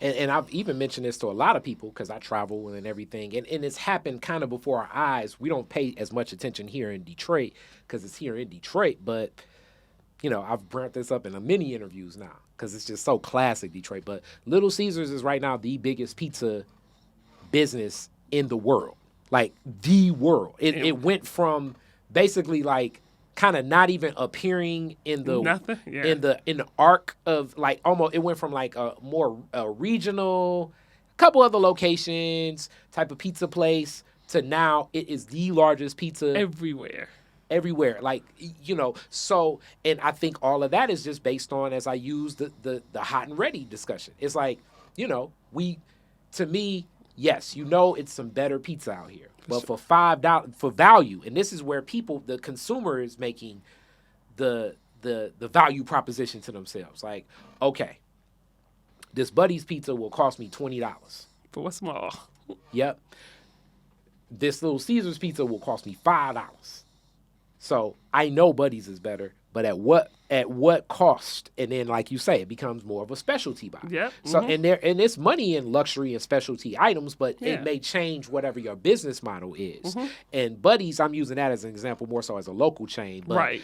But the chain that really Little Caesars, like as far as I'm concerned, almost wiped them off the map is Pizza Hut is. Oh my God, it's trash. No longer. Yeah. Pizza Hut is no longer. And they keep trying. But it's going to need something, but it can't compete at the margin of selling pizza for $5 due to the offering of what they have in their systems and their processes. Yeah. Because they never ovens. had to. They never had to, right? Pizza Huts has always been like, oh man, I can't go to Pizza Hut. They want $20 for a doggone pizza, right? With one topping on it. And so it was like a luxury, and especially if you had kids, it was like, oh, we can't eat Pizza Hut, right? And so now it's nothing they can do to change that imagery. I don't care how many $10 pieces they put together, they can't change that it was always considered. They wanted to be a luxury pizza chain. When Domino's was giving you free pizza or 30 minutes or free pizza delivery, Little Caesars had the hot and readies. Pizza Hut was always this. We wanted to be the luxury fast. We wanted to be the luxury pizza chain, right? And they'll never get out of that. They'll never be able to rebrand or remarket themselves from that. Yeah, because the branding used to be, especially like in the 80s and 90s, the kind of like the baseball team would be over with the game, and you come, you sit, and we have the pizza bar, but all of that, the overhead and the execution, and like you have to reassess. It's like, a great location for a Pizza Hut at one point in time would have been, great, but you may have to move just due to the trends of the transient home buyer now. Almost you may have to move every 5 years to just stay ahead of the game of where these families will be. Not that far from these fields, you know what I'm saying? And in the health consciousness of today, like how do we compete in that? These are all decisions, as I say, being made at high levels of people that, when I say high levels, meaning like high earning, because that doesn't mean necessarily they're better or not, but high earning corporate businesses where people are making these decisions, as I say, the entrepreneurs. So the managers are step in with the, hey, this is why we're in this situation. Yeah. And now somebody has to really pull the trigger and make a decision, a CEO or whatever, on like, how can we compete? And you got to do it early on. Yes. Give a good example is Wendy's. Wendy's used to be the where's the beef? I know y'all like that cheap hamburger at McDonald's, but they ain't give you no meat. You pay the $3 to get our hamburger opposed to the 89 cents that you paying for McDonald's. This is what you get for that 89-cent cheeseburger at McDonald's. Look at our cheeseburger over here. It's $2.89, but look what you're getting for that $2.89, right? And then as McDonald's began to do the dollar menu and stuff, Wendy's had to figure out a way to pivot and change. So hey, you know what? We not giving you just a dollar menu. We giving you 10 items for $1. And then McDonald's gave you the 10 items for $1. And they say, we're gonna give you the 5 for $5. McDonald's can't beat that. They can't you ain't getting 5 things over there. You ain't getting 5 things over there for that now, right? So then now McDonald's came out. So now they got the 4 but they were quick for their pivots. They were quick. They were like, oh, you want to copy us and have the $1 menu to match our 99-cent menu? They kept changing, and McDonald's and Burger King has had to keep up with Wendy's now. Definitely. Yeah. And keeping up with them, and even, like, I guess back to, like, the Chick-fil-A thing, like, even the Popeye's chicken sandwich. That's like when people say there's no such thing as too many employees and that, but that was a classic example of the capacity of what Popeyes can deliver.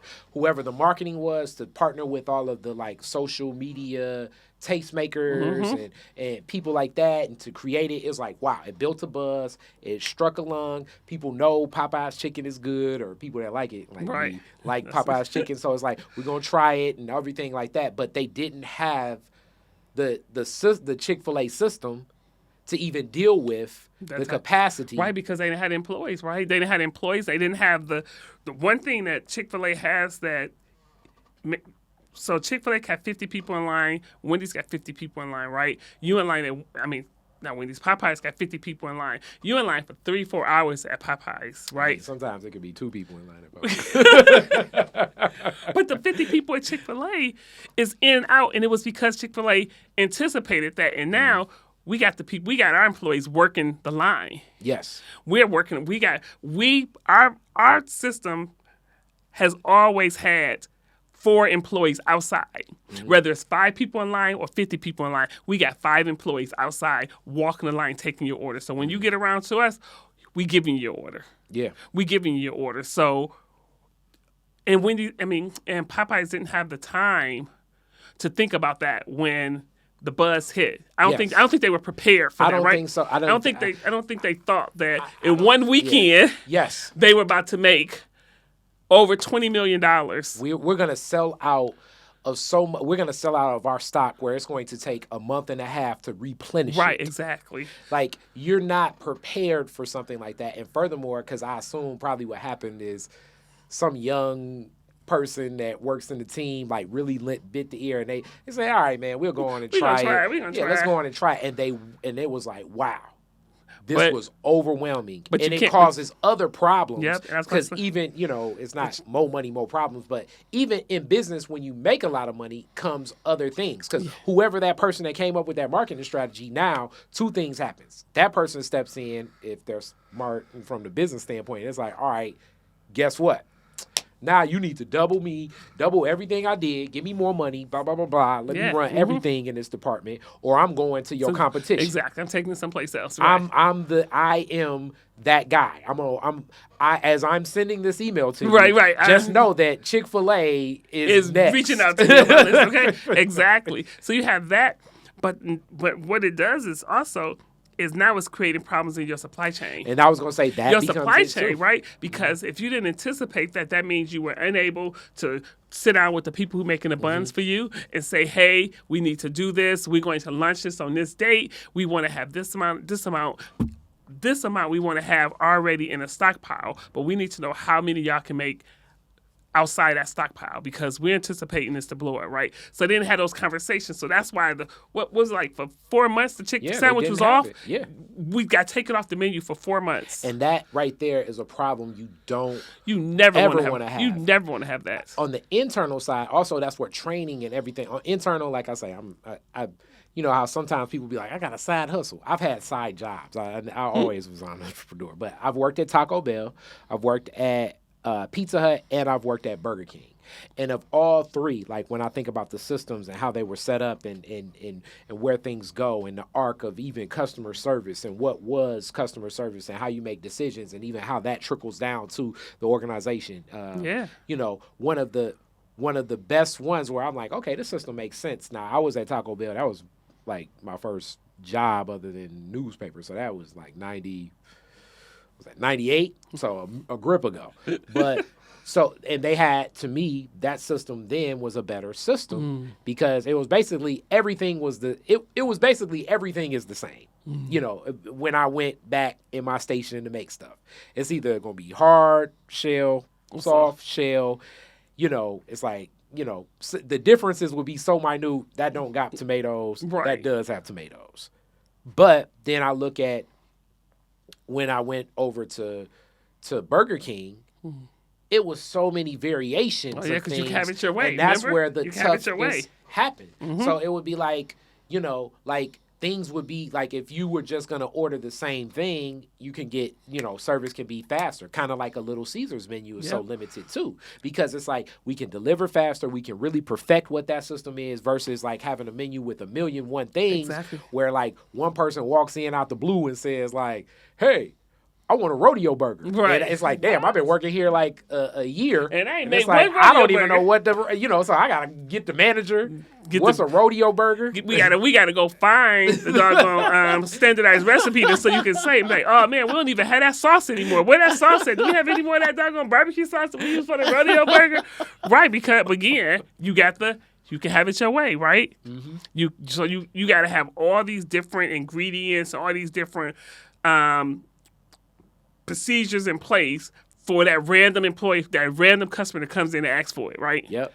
Who had it 10 years ago, and you know what? I got the irking for it again today, so let me go in here and get this. And you got to keep all that. So that's all overhead. That's all inventory. It's just got to sit there, right? Exactly. It's just got to sit there. Barbecue sauce, it can last, 3 months, but we may end up throwing it away more than likely because nobody's just because one person may come in here and buy on the off chance, as opposed to consolidating the menu, offering somewhat the same, have the same offering. And this is like some of the things you start thinking about when you're the business owner versus when you're just the person that's like, even in management sometimes, because it's like, hey, if people want to buy it, just have it in stock. And it's like, where do you have that? Where do you keep it in your refrigerator? It has to be known. Who's going to update this type of stuff? Like, it's so many steps when I think about all of the food things, because especially me as a side employee, I don't care about none of this stuff in the grand scheme of things. So you need to have a system that's very simple, because if it takes a lot and I'm the person on the you're going to definitely get we ain't got that. We ain't got that. I'm sorry. You came to Burger King. You need to be buying a Whopper. Right. Like, we can do one of them. What are you talking about? Right. You know what I'm saying? How you want that Whopper? You want a bacon on it? Yeah, exactly. We can do the regular. Right. You're trying to step outside of the regular, and that's where, to me, where the specialty and the niche stores and things, but if your niche scaling up and making sure that that's unique. So even going to sometimes like a luxury jewelry store or here's ones that I really like going to, luxury furniture stores.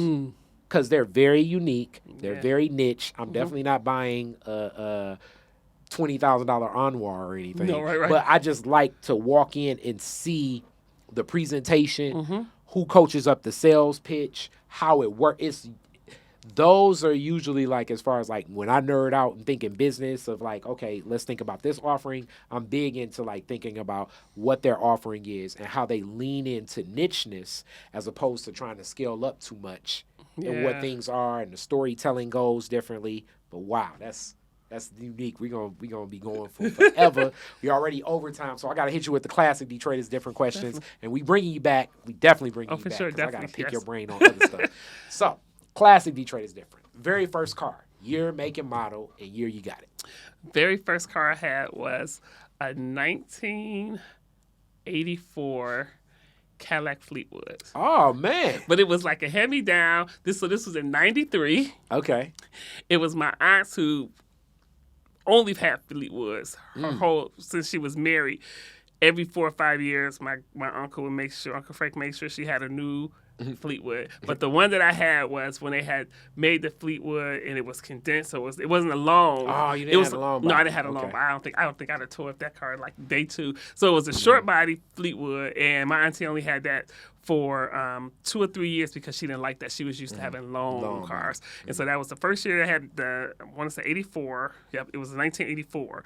It was the first year they had made a short body Fleetwood, and she didn't like it. And so it sat in a driveway in the garage forever, and she got the long Fleetwood Brougham, and that was my very first car. She sold it to me for $1,500, and I used to drive that back and forth to Atlanta. Wow. Now let me say this. Boy, that car, I assume, that's one of those cars that moves into the classic category, especially because of the niche of it being the only short body. Yeah. Mm-hmm. So what happened with the ride? So the engine went out on it, and it's sitting in the my grandmother's backyard for the longest, for about 5 or 6 years. And then a little boy came and was like, can I buy that for you? And I was like, it don't work. He's like, no, I just want it for the parts. And I was like, what? And my grandma's like, no, you can't buy it for the parts. You about to steal a car and put those parts on there? I was like, he's about to give me $2,000 for that car, Grandma. What you talking about? She's like, no, you can't say it. So then after a while, my uncle sold it to the junkyard. Yep. So that was my very first car that I got from my auntie. But the very first car that I brought on my own was a 1998 Grand Cherokee. That's when I was working at Jefferson North. Brand new off the lot Jeep Grand Cherokee. It was green with the tan and leather inside of it. I loved it. Then got into an accident in it. My brother got into it. I didn't. My brother got into an accident. So then the next car I got was a 2000 Grand Cherokee, and I got to walk the whole plant because it was a red Cherokee and it had gray leather interior put in it, and that wasn't a normal. Gray wasn't a normal there. So I got the VIN number for it, and I got to walk the plant to make sure. Wow. Watch all of it be made. So you were like, it's like my car ain't gonna be made on no Monday or Friday. It ain't gonna be made. I'm telling you, I was walking the plant. I had the VIN number and I kept checking to see, like, okay, what department is in? Y'all ain't making my car on third shift because I work third shift. Y'all ain't making my car on third shift. I was like, I was praying like, do not let my car be made on third shift because they don't care about nothing over there. No, yes. So that's hilarious. Yes, that was my very first car that I got off the lot. Yes. Okay. Mm-hmm. All right, you're the DJ at the fireworks. It's over. Woodward and Jefferson get to play 3 songs. What songs you playing? Oh, wow. Ooh. What's 3 songs am I playing? What's the crowd like? Is the kids out? Is it's it up to you. Okay, like I said, it's the end of the fireworks. I think it's everybody. Okay, so for me, it's going to be Jay-Z. Mm-hmm. Jay-Z is my number 1. So we playing Jay-Z, and we are playing... his very first song that I ever heard was Nigga What? What? That was my very first song. So that's the first song we playing. Mm-hmm. We playing Beyonce, Dangerous in Love. Okay. And we are going to play Rochelle Farrell. Yep, those are my 3. That's my 3. Which Rochelle Farrell song? With Open Arms, of course. Yes, of course, okay. Yes. So you leaving on somebody like finding that love. They partying with the Carters, and then they finding love at the end. There you go. Those are my 3 songs. All right, last question. You can rename Woodward after one Detroiter. Who would it be and why? Oh wow. Oh gosh. Of course it would be Coleman Young. Okay. Coleman Young would be who we would name Detroit after, and why? It's because my whole childhood he was our mayor. He was our mayor, so this was like. Black man who didn't care what he said. He was for black people. He didn't care who he was in the room with. He didn't care who he was talking to. He let you know that everything I'm doing is for the betterment of black people. If you don't like it, take your ass across 8 Mile. I love it. So yeah, so that's who we named it. We named it Coleman. Yes. I love it. I love it. I love it. Great discussion. Yes, definitely. And I really, really patronize her space probably definitely. Like every week. Every week, yes. Yes, we love good cakes and bakes. Definitely, yes. Family. You got to have that on deck. And we're going to talk more, but now I know the business science of DeJuan, it's some other things that I think sometimes just the game. Yeah, definitely can't wait to talk again. It's a lot of game that you have and knowledge that I think sometimes, as you said, like every problem can't be fixed with money and in life, but definitely even in business, every problem can't be. So sometimes you can work around the corner and solve it. Yeah, definitely. Can't wait to come back and talk. All right. Yes. Peace be. Detroit is Different is where you get information, artistry, history, music, and even comedy. Detroit is Different, a home for the culture of Detroit. Visit online at DetroitisDifferent.com today.